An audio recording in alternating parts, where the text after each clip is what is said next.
My name is Nico Steves. Podcasts this summer season will run 15 minutes each in a re-release of my book, The Constant Procession, the history of the Virgin Mary since she passed on. I'd like to thank you for your listening to these weekly Constant Procession podcasts, and also for purchasing plus spreading the word about my book, The Very Fine Light, which is available on Amazon.com. This summer I'll also be traveling to complete my next book, and I will be bringing you a few reports from the field about this upcoming book. And so, please keep checking my website, nicosteves.com, as I will be posting blog updates from time to time. By the way, keep me posted on what you're up to in the comments section of my website or via email at nicosteves@gmail.com. And now enjoy installment 6 of The Constant Procession. 14 miles north of the center of Mexico City stands a natural stone outcrop. This is where in the year 1531 an apparition took place not long after Cortes's conquest. Surrounding this steep stone hill, jutting up from the surrounding lowlands, now stands a sprawling spiritual center, built as the result of human beings answering an apparition of the Madonna's request over 500 years ago. The Basilica de Guadalupe is one of the most visited shrines to the Madonna in the world today. The local name for this place is Tepeyac Hill. This unique high point is where in 1531 the Madonna appeared to a peasant named Juan Diego, now Saint Diego. It is a stone hill, and it must have stood out from the once swamp-like terrain. It seems to me that the Madonna wanted the church to be built on the very top of the hill, rather than at its base. Almost as proof, an older sanctuary that remains today has a noticeable lean as over time its foundation sank on one side, much like the famous Leaning Tower of Pisa. But this has never stopped the admirers from coming to seek the Madonna's help. And today this steep stone hill holds a man-made garden paradise planted with beautiful flowers and greenery of all kinds in reverence to the Castilian roses Saint Diego found on that cold winter day.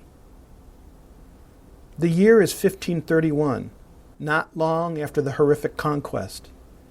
It is rainy, cold, and a windy morning the first week of December. As church services began in the wee hours of the morning, a native who had been converted to Christianity set out on his trek to the church in what is now Mexico City. It is difficult to know what the city may have been like post-destruction. What is known is that he lived to the north on the outskirts of the city. In the path between his hometown and the downtown city is a large stone outcrop which stood out above the swamp-like landscape. Juan Diego hears music and sees lights begin to radiate on the top of this hill. He notices a cloud that forms at the center of this unusual display. It is silent and very quiet as the morning first comes around. All at once, streaks of light burst from the low-hanging cloud. Amazed at the sight, Juan stops to look up. He hears something. To his amazement, it seems to be a woman's voice. It sounds to him as though she is calling his name. Shocked, he becomes frozen where he stands. Again and again, he is sure she is saying, "Juan Diego! Juan Diego! Juan Diego!" His curiosity gets the better of him, and he climbs towards the top of the hill, where he discovers in the center of the cloud the lady. She is beautiful and radiant. "Juan Diego, my son, where are you going?" An account by Francis Johnston continues from his book, The Wonder of Guadalupe. When translated in English, Juan Diego replies, "Noble lady, I am on my way to Mass." The Madonna continued, "Know for certain, dearest, that I am the perfect and perpetual Virgin Mary, Mother of the true God, through whom everything lives, the Lord of all things, who is Master of heaven and earth. I ardently desire a teocalli, a temple, be built here for worship of my Son. It will be a place where I will show and offer all my love, my compassion, my help, and my protection to the people. I am your merciful mother, the mother of all who live united in this land, and of all mankind, of all who love me, of those who cry to me, of those who have confidence in me. Here I will hear their weeping and their sorrows, and will remedy and alleviate their sufferings, necessities, and misfortunes. Therefore, in order to realize my intentions, go to the house of the Bishop of Mexico City, and tell him that I sent you, and that it is my desire to have a temple built here. Tell him all that you have seen and heard. Be assured that I have been very grateful, and will reward you for doing diligently what I have asked of you. Now that you hear my words, my son, go and do everything best as you can. Humbled by Her Majesty, Juan Diego accepts the remarkable request. Descending the rocky slopes in wonderment, he makes his way to town. In a tentative state, because he realizes his humble appearance and daybreak call to Bishop Zumarraga may not be greeted with enthusiasm. The kind bishop, along with a translator of the Aztec language, listens to the amazing request from Juan Diego. Though impressed by the sincerity, the bishop asks a number of questions about Gospels, his occupation, and religious practices. Shaking his head, the bishop tells Juan Diego to come back another time and that he would reflect on the story. With heavy heart, Juan Diego approaches the rocky hill, certain that he will find the apparition. Bowing low in admiration, he tells her of the bishop's response and begs forgiveness for failing her. Entrust this message to someone of importance, someone well known and respected, so that your wishes will be accomplished, for I am but a lowly peasant, and you, my lady, have sent me to a place where I have no standing. Forgive me if I have disappointed you for having failed in my mission. This statement of Juan Diego's helped to convince Pope John Paul II, 500 years later, to elevate Juan Diego to the status of saint. In his address on the same location in the year 2002, the Pope said, quote, "By his humble and noble manner, Juan Diego takes his rightful place in history. His modest demeanor and belief that he is not the best of people to carry out this request summons a mild soul, not a self-contained ego, but rather speaks from the heart." Unquote. The account continues. Mother Mary tenderly replies, "Listen to me, my dearest son, and understand that I have many servants and messengers whom I could charge with the delivery of my message. I urge you to go to the bishop again tomorrow. Tell him in my name, and make him fully understand my disposition that he should undertake the erection of the temple for which I ask. And repeat to him that it is I in person, the ever Virgin Mary, the Mother of God, who sent you." The next day, brushing aside fear of humiliation and being mauled by the guard dogs, Juan Diego murmurs a prayer to the Blessed Virgin before arriving. Greeted at the bishop's residence with disdain, he is kept waiting in the cold for a long time. Bishop Zumarraga, surprised to see him back so soon, is embarrassed as Juan Diego drops to his knees and tearfully pleads and begs, imploring the bishop to do as the Virgin requested. Unsure what to think, with great care the bishop asks Juan Diego, "Where did you see her? How long did she stay?" The native Mexican tells the same story as he had the day before with great sincerity. Though impressed by Juan Diego and his sincerity, the bishop did not want to commit to building a temple at such a remote spot on the basis of one Indian's unproven testimony. Concerned that the man could have some form of self-delusion, he decides the best way to determine just what to believe. He instructs Juan Diego to bring some sort of a sign from heaven.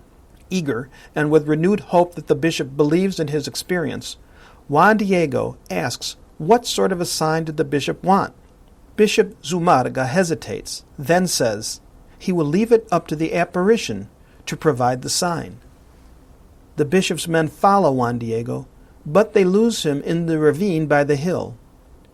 Juan Diego finds himself enveloped in a bright aura concealing his whereabouts as he climbs the mountain.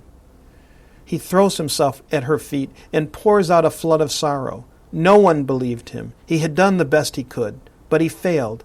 Would the lady give him some kind of a sign to convince the bishop? The lady smiled and said, "That is very well, my little son. Return here tomorrow, and you will have the sign as he has requested." Relieved from his burden, Juan Diego goes home to learn his uncle is dying. All night and the next day, he stays by his uncle's bedside. He hoped the lady would understand and excuse his absence from Tepeyac Hill. His uncle pleads with Juan Diego to hurry to the city and bring a priest to hear his last confession and administer his uncle's last rites. As he hurries towards the city, Juan Diego determines a decision on what to do as he approaches Tepeyac Hill. If he passed the hill on the usual side, the lady would detain him in order to give him the sign for the bishop. He feared that he had not a moment to lose, so he chose to trek around the other side of the hill in order to slip by unseen. As he went around, from on top of the mountain, he sees a glowing cloud of light, which moves towards him, and he finds himself face to face with the lady herself. "Juanito, what is the matter, my little son? Where are you going?" Bowing in embarrassment, before blurting out, "It's my uncle. He's dying. I must hurry to the church in Mexico City to call a priest to hear his confession and to give him his last rites. When I have done this, I will return here immediately to convey your message. Please forgive me and be patient with me. I am not deceiving you. I promise faithfully to come here tomorrow with all haste." He could almost see love and sympathy flow from the apparition. She said, "Listen and let it penetrate your heart. Do not let the illness of your uncle worry you, because he is not going to die." The Madonna asks her son's help, then says, "At this very moment, he is cured." A calm came upon Juan Diego as the mother spoke to him in his native tongue. Though his faith through these encounters began to wane, the apparition overtook his concerns. He offered to set out to see the bishop with the promised sign. The lady pointed to the top of Tepeyac Hill. "Go to the spot where you saw me before. There you will find many flowers.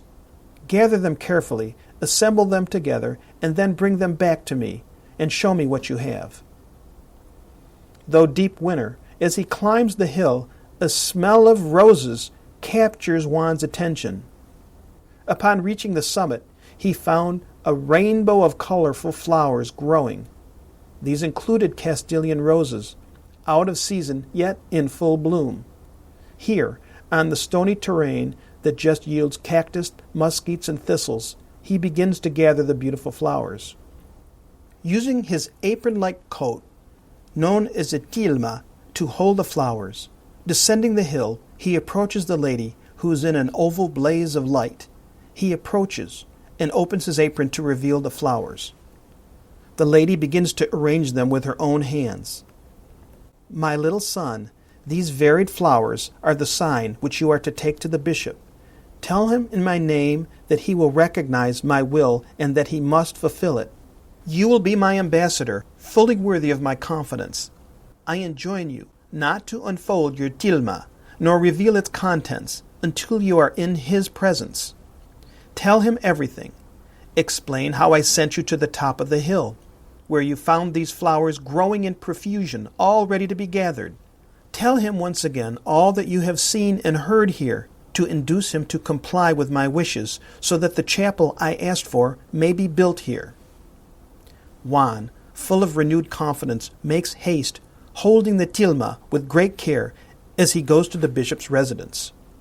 The gatekeepers look with disdain on Diego. As he enters, they probe, trying to hoodwink him with threats and aggressive demands to see what's inside his tilma. He yields somewhat, letting them get a glimpse of what's inside. The intoxicating aroma of roses makes them gasp at this. Bishop Zumarraga, once again not aware that he has been waiting, admits him in. Present are a number of important people. which includes the new governor of Mexico. I asked for the sign which you requested. Here they are. Behold, receive them. I plucked as many as I could carry and brought them to her.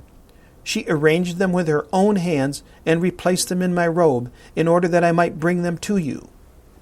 Beyond the out-of-season flowers getting his attention, the bishop is amazed to see an image of the Mother of Christ on the inside of the tilma.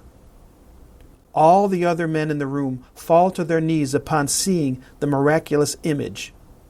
The apparition indeed came to see the bishop. Bishop Zumarraga had prayed for peace in the country. He believed this tribute of flowers and the image on the tilma to be her response to his prayer. The bishop begged forgiveness for doubting the peasant's word. The bishop invites Juan Diego to stay for the night, and the bishop takes the tilma to examine it in private. He also asks Juan Diego to take him to the spot where the apparition occurred the next day. Word of the event spreads throughout the city. The following morning, throngs of people follow the sacred image as it is carried to the cathedral. The bishop and his party follow Juan to the spot where he saw the apparition. Bishop Zumarraga puts into works the immediate building of a small chapel on the spot.